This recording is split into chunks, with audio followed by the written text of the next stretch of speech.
안녕하세요. 오늘도 사연살롱을 찾아주셔서 감사합니다.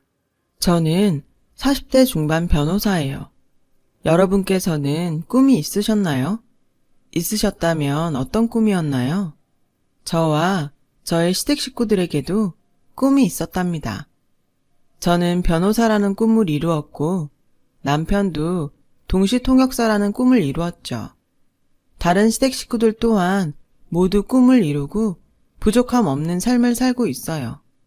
시댁 식구들 모두가 꿈을 이룰 수 있었던 건 다름 아닌 평생을 자식 뒷바라지에 헌신하신 시부모님 덕분이라고 생각해요. 그만큼 열심히 사셨고 아주 큰 부를 이루셨거든요. 저의 사연은 비밀의 금괴와 엮인 미처 저버릴 수 없었고 현재도 진행 중인 한 사람의 꿈 이야기랍니다. 사법고시에 합격하고 사법연수원을 수료한 저는 어릴 적부터 꿈꾸었던 변호사의 길을 선택했어요. 변호사 사무실이 자리를 잡을 즈음해서 몇 년간 교제하고 있던 동시통역사 남편과 결혼하게 되었답니다. 결혼을 준비하며 알게 된 시댁은 듣던 대로 많은 부를 가진 무촉이나 유복한 집안이었어요. 놀라웠던 점은 그 많은 부에도 불구하고 시댁 분위기가 참 소탈했다는 점입니다. 식구들 모두가 하나같이 검소한 모습들이었죠. 저는 시댁 식구들이 검소한 삶을 살 수 있었던 이유를 시아버님에게서 찾았어요. 시아버님은 갑부의 자리에 있으면서도 늘 어려운 이웃들을 살피며 당신은 검소하면서도 가족들에게는 아낌없이 베푸시는 본받아 마땅한 귀인이셨어요. 아들 셋 집안에 맏며느리로 시집온 저는 변호사 일에 최선을 다하는 한편으로 시부모님을 공경하며 모셨죠. 시부모님은 맏며느리인 저를 믿고 의지하면서도 행여 고생을 시키지는 않을까 신경 써주셨고 두 시동생 형제 또한 저를 큰형수로 아주 잘 대해주었어요. 모든 것이 행복한 결혼 생활이었어요. 그런 저에게도 걱정거리는 있었죠. 그것은 바로 요즘 어르신들에 비해 유독 노쇠한 시아버님의 건강이었어요. 자수성가 갑부인 시아버님은 본인 말에 따르면 무일푼 알거지, 탄광 막장 막노동으로 시작해서 온갖 고생을 해가며 집안을 일으켜낸 분이셨고 그래서인지 건강이 많이 안 좋으셨어요. 천식에 혈압에 당뇨에 저는 늘 걱정이었어요. 마침 시아버님께서도 본인의 건강 상태를 잘 알고 계셨던 이유에서였을까요?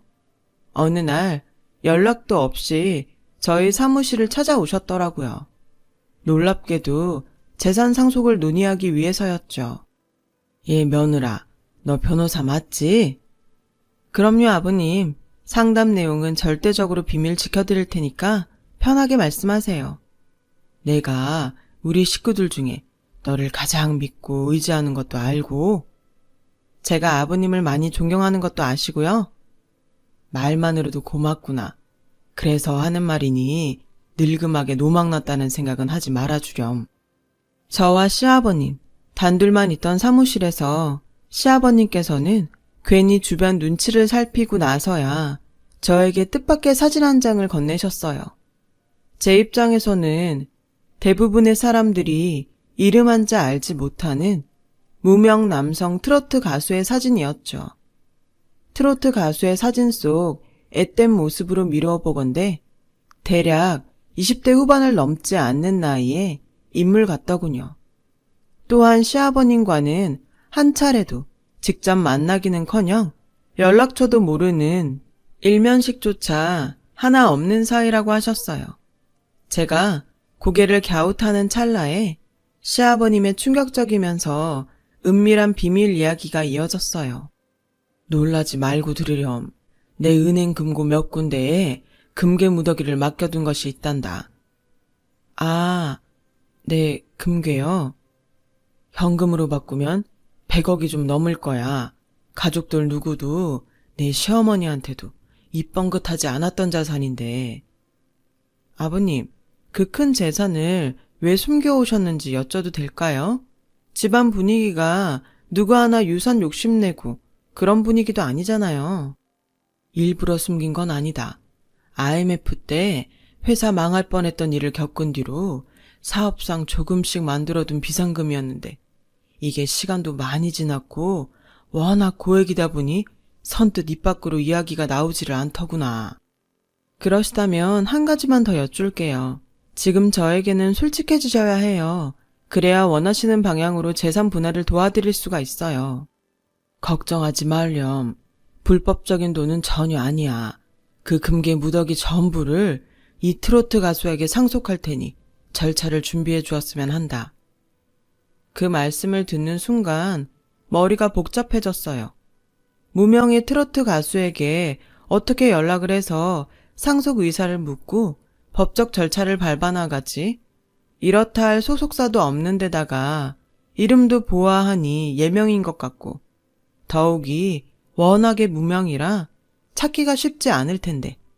아니, 그보다 아무리 시아버님 재산이고 아무리 주인인 시아버님의 뜻이라지만 이렇게 하는 것이 맞나?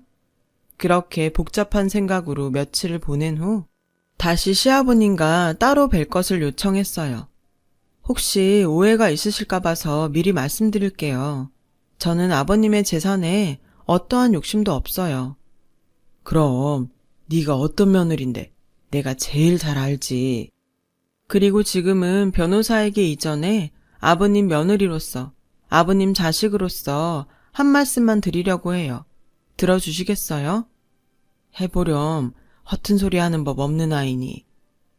아버님께서 굳이 무명 트로트 가수분께 100억 상당의 금괴를 지정상속을 하신다면야 상속 당사자가 거부하지 않는 이상 법적으로 그걸 막을 수는 없습니다.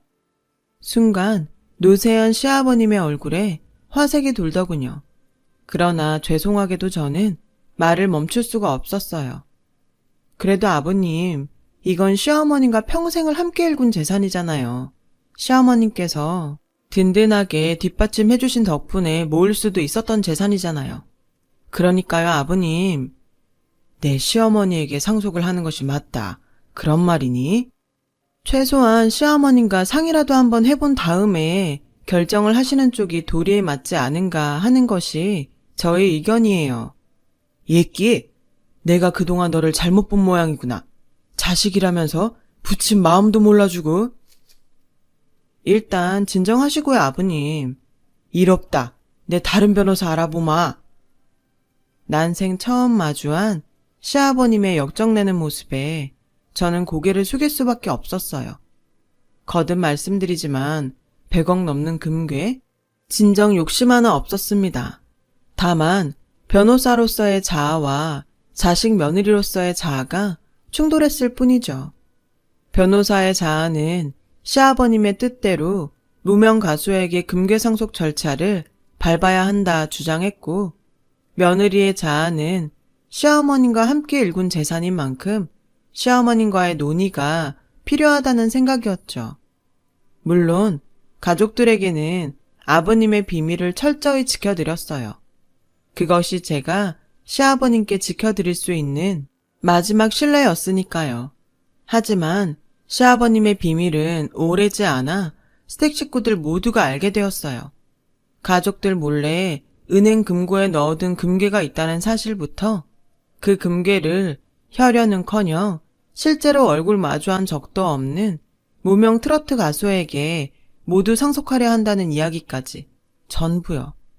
시아버님께서 다른 변호사를 찾아 사방팔방 돌아다니셨던 탓이었죠.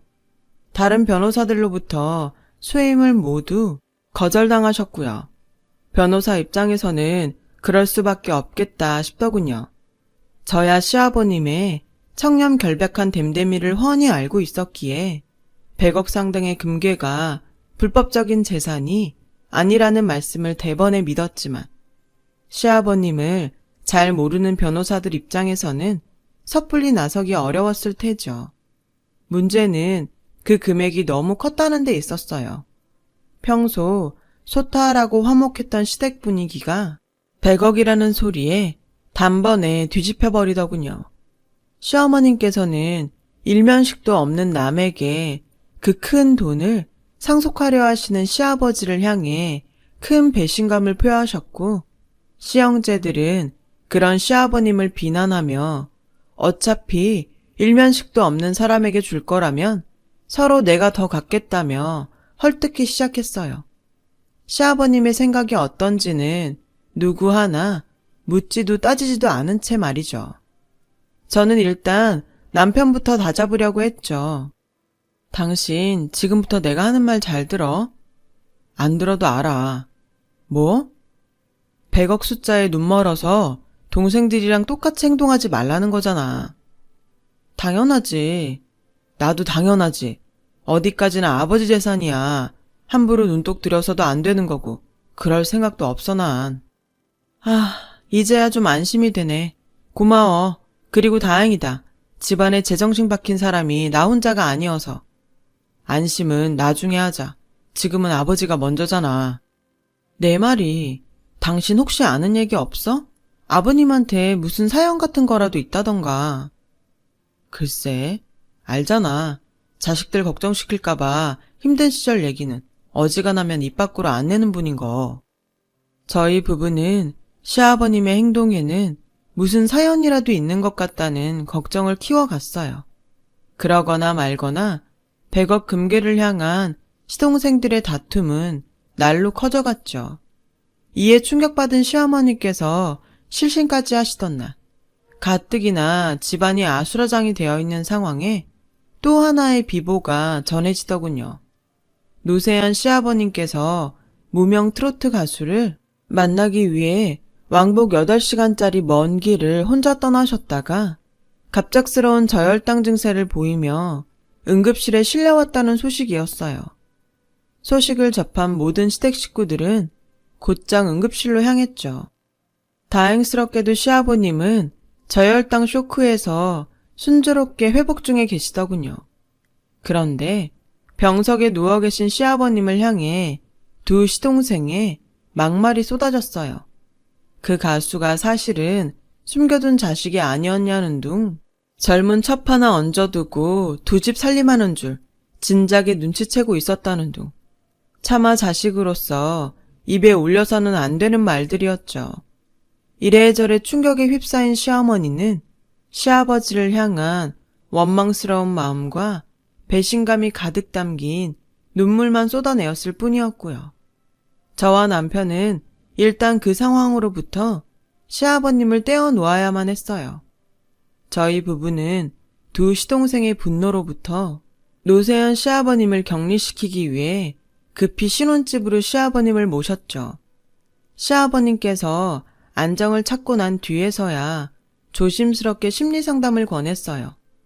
심리상담사가 저의 친정 막내동생이니만큼 믿어도 괜찮다는 말과 함께요. 그러나 시아버님께서는 한사코 심리상담을 거절하셨죠. 그러는 사이 시댁골은 말이 아니게 돌아가더군요. 시어머니는 시아버님께서 진짜로 두 집 살림을 하는 것은 아닌지, 혹시나 치매에 걸린 것은 아닌지 하는 걱정으로 알아 누워버리신 데다가 금괴 한 덩이라도 더 가지려는 두 시동생의 다툼이 결국 의절선언까지 번졌거든요. 이대로라면 화목했던 시댁이 언제 풍비박산이 날지도 모르는 일이었어요. 저희 부부는 예전과 다름없이 시아버님을 성심성의껏 모시고 있었죠. 그런 저희 부부에게 감동해서였을까요? 아버님께서 저희 부부를 데리고 길을 나서시더군요.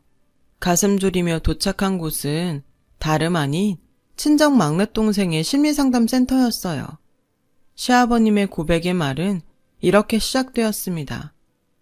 너희는 살면서 꿈이 있었더냐? 그럼요. 저는 꿈 따라서 변호사가 되었고 아범도 꿈을 이루었잖아요. 동시통역사. 그래, 그렇지. 나 때와는 다르게 참 좋은 시절이야. 그래서 난 너희들이 늘 부러웠다지. 아버님, 지금은 늙고 쇠약해진 나에게도 너희처럼 젊은 시절이 있었고 너희 같은 꿈도 있었단다.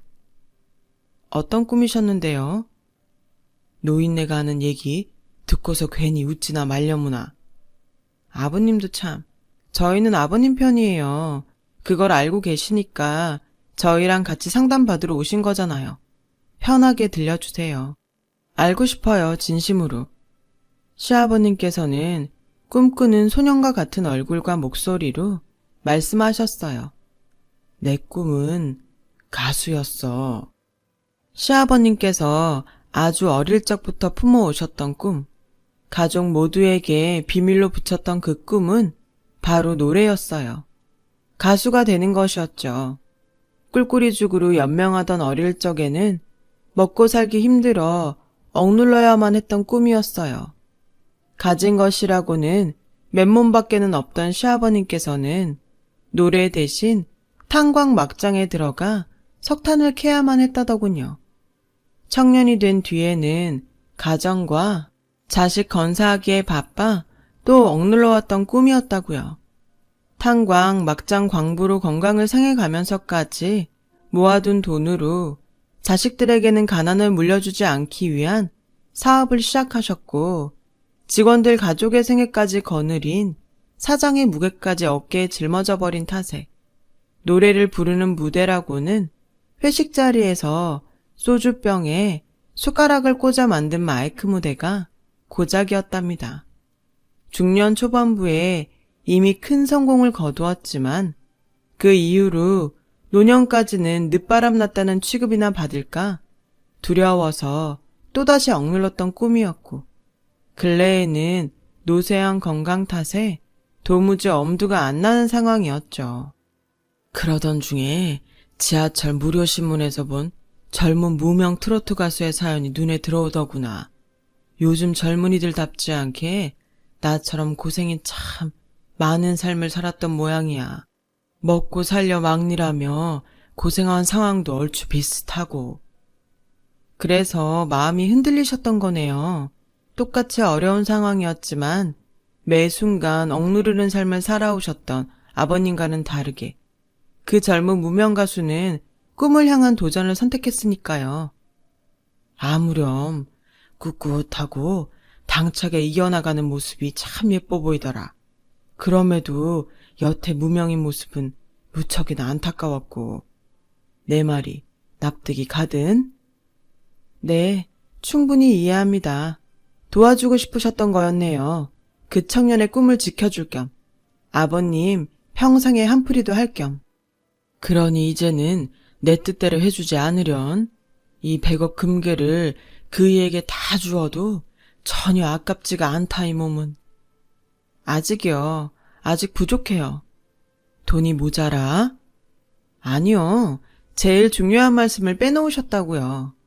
그래, 이 못난 시애비는 말이다. 평생을 단 한 번도 가수의 꿈을 버려본 적이 없어요. 지금도 가수를 해보고 싶기는 마찬가지란다. 시아버님의 진심을 듣는 순간 저희 부부는 왈칵 눈물을 쏟고야 말았어요. 아버님, 아무 걱정 마세요. 제가 아버님 뜻대로 다 정리해드릴 테니까요. 상담을 마친 저희 부부는 시아버님을 일단 저희의 신혼집으로 다시 모셨어요. 시아버님께서 참 오랜만에 평온하게 잠드신 모습을 확인하고 나서야 시댁으로 향했죠. 시댁에는 저희 연락을 미리 받은 두 시동생들이 도착해 있던 참이었어요. 이번 공격 대상은 저희 부부였어요. 아버님을 자꾸 형수네 신혼집에 모시는 이유가 뭐냐는 둥, 변호사 부인을 얻은 이유가 바로 금괴 때문 아니었냐는 둥, 이런다고 우리가 금괴 한 덩이라도 양보할 줄 아냐는 한심한 소리까지. 정말 그런 도련님들이 아니었는데. 그러면서도 시어머님께서 안방 밖으로 나오는 것을 한사코 막더라고요. 막으면 뭐하나요? 시동생들의 입에서 나오는 험한 말들이 문 너머로 고스란히 들릴 텐데요. 그 광경을 보며 각오를 굳힌 저는 두 시동생들에게 이야기했어요. 잘 생각해보세요. 우리가 얼마나 화목한 가족이었는지, 아버님께서 자식한테 뭐 하나 부족하게 베푸신 적이 있는지, 그리고 지금 두 사람의 행동이 맞는 건지. 맞고 아니고를 떠나서 경우가 그렇잖아요. 형수 같으면 사돈 어른들이 금괴 무더기를 은행 금고에 떡하니 넣어놓고 자식이니 뭐니 나 몰라라 했다는 상황에 속이 안 뒤집히고 배기겠냐고요. 그 금괴가 어떤 금괴인 줄은 알고 하는 말인가요? 어떤 금괴기는 금괴라는 거 여기 모르는 사람 있어요? 내가 이래서 두 사람은 자식 자격들이 없다는 겁니다. 시끄럽고 제발 좀 빠져주시죠. 며느리면 제3자인데. 어쩌죠? 그게 어떤 돈인지 너무 잘 알게 되어서 도저히 못 빠지겠는데? 그거 아버님께서 평생 가족을 위해 희생한 증거예요. 식구들을 위해 당신의 꿈을 억눌러야 했던 눈물로 쌓은 금괴라고요. 꿈이요? 아버지가? 아니 그 나이에 무슨 꿈을? 말 맞다나 며느리는 제3자 맞죠. 그런 두 사람은 자식 맞기나 해요? 아버님의 속이 골마가거나 말거나 지금 금괴 욕심에 싸움이나 벌여대는 당신들이 진짜 자식이 맞기는 하냐고요. 아버지에게도 아버지의 삶이 있다는 걸 단 한 번이라도 들여다봤더라면 애초에 이런 일이 벌어지기는 했을까요? 뭔데요? 아버지의 꿈이라는 게. 우리 아버님 어릴 적부터 가수를 꿈꾸셨어요. 아니, 지금도 꿈꾸고 계세요. 그래서 쭉 아파하며 사셨고 지금도 아파하고 계세요. 역시나 두 시형제는 시아버님의 꿈을 전혀 몰랐던 눈치였어요. 서로를 향해 눈만 꿈뻑이며 한참을 말이 없더군요. 그 한참 동안 두 시동생의 얼굴에는 참 많은 생각들이 스쳐갔습니다. 시아버님께서 보여주셨던 뜻밖의 상속사건에 대한 이해, 부친의 마음앓이를 미처 가늠하지 못한 자책과 100억에 눈이 멀어 아버지를 향해 분노만 했던 자책이었겠죠. 똑똑히 들어요. 100억 금괴? 앞으로 가족들 누구도 욕심내서는 안 돼요. 아버님 마음이 먼저니까. 앞으로 아버지는요? 걱정 마세요. 아버님은 제가 책임지고 뒷바라지 할 거예요. 며느리 뒷바라지 받을 자격 충분하세요. 말을 마친 저는 안방에 홀로 앉아 흐느끼고 있는 시어머님에게 다가가 꼭 끌어안아 드렸어요. 시아버님께서는 두 집 살림을 하신 것도 아니고 치매를 앓고 계신 것도 아니라고요. 다만 지금은 새 삶을 향한 성장통을 겪고 계실 뿐이고 제가 며느리이자 자식으로서 잘 이끌어 드리겠다고요. 금괴를 향한 두 시동생들의 다툼은 원만하게 종결되었어요. 두 시동생은 누가 먼저라 할 것도 없이 예전처럼 돌아갔죠. 좋은 사람들이었거든요, 정말. 시어머님은 시아버지를 향한 모든 오해와 걱정을 거두셨고 저와 남편은 시아버지의 늦가기 꿈, 가수를 위한 전폭적인 지원을 시작했죠. 아버님의 건강을 해치지 않는 선에서 노래를 배우고 즐길 수 있도록 성심성의껏 도왔어요. 그러자 노쇠하던 시아버님의 건강이 차츰 회복되더군요. 아마도 아버님 병색의 원인의 대다수는 마음의 병이었던 모양이다 싶더라고요. 그리고 노래와 함께 더없이 즐거운 날들을 보내던 시아버님께서 어느 날 갑자기 가족회의를 소집했어요. 저에게는 변호사가 아닌 며느리 자식으로 참석하라는 귀뜸과 함께요. 저는 아무것도 모르는 채로 회의에 참석했죠. 지난 일을 겪으며 나도 뉘우친 바가 크단다. 아무리 소가리가 이만저만 아니었다 한들 그 큰 돈을 평생을 함께 일군 부인에게조차 한마디 상의 없이 처분하려고 했던 건 분명한 잘못이었어.